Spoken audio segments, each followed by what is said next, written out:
بسم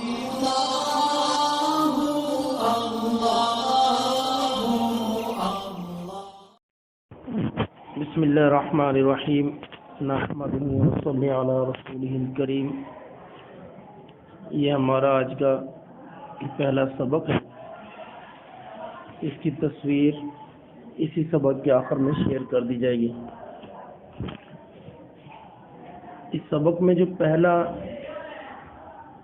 سبق ہے وہ ترجمہ نماز سے متعلق ہوا کرے گا۔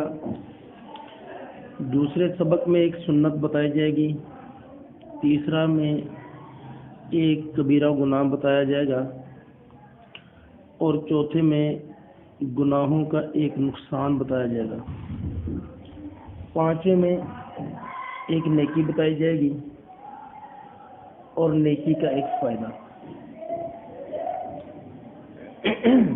پھر دوسرے دن پہلے سبق کے ساتھ ملا کر دوسرا سبق پڑھایا جائے گا، اور تیسرے دن پہلے دو سبقوں کے ساتھ ملا کر تیسرا سبق پڑھایا جائے گا۔ پھر اس کے بعد ہم پہلا سبق چھوڑ دیں گے اور دوسرا، تیسرا اور چوتھا سبق پڑھیں گے۔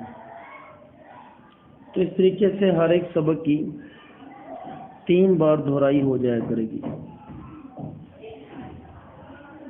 ترجمہ نماز میں جو سب سے پہلا لفظ ہم استعمال کرتے ہیں وہ اللہ اکبر ہے۔ اللہ اکبر، اس کا معنی ہے اللہ سب سے بڑا ہے، یعنی ہماری دکان سے، مکان سے، ہماری تمام خواہشات سے، ہمارے تمام وجود سے، دنیا سے، دنیا کے اندر جو چیزیں موجود ہیں،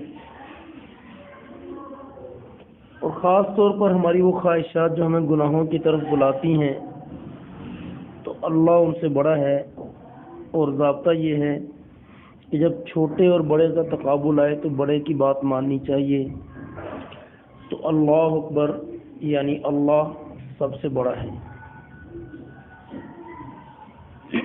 نماز کی سنتوں میں سب سے پہلے قیام فرض ہے، اور قیام کی سنتوں میں سے ایک سنت ہے قبلہ رو سیدھے کھڑے ہونا۔ سیدھے کھڑے ہونے کا مطلب یہ ہے کہ نہ تو سر کو جھکائے اور نہ ہی سر کو اوپر آسمان کی طرف لے جائے، بلکہ سر سیدھا ہو اور آنکھیں جھکی ہوئی ہوں۔ ایک کبیرہ گناہ اسے کہتے ہیں جس پر کوئی وعید کی دھمکی آئی ہے۔ سب سے پہلا گناہ جو یہاں پر ذکر کیا جا رہا ہے وہ ہے حقارت کی بنا پر کسی پر ہنسنا، کسی کو حقیر سمجھ کر اس پر ہنسنا۔ گناہوں کے نقصانات جو دنیا ملتے ہیں یہ ہے کہ گناہ کی نحوست سے بندہ علم دین سے محروم ہو جاتا ہے۔ نیکی اور عمل صالح کہ وہ فائدے جو دنیا میں حاصل ہوتے ہیں، عطا ہوتے ہیں۔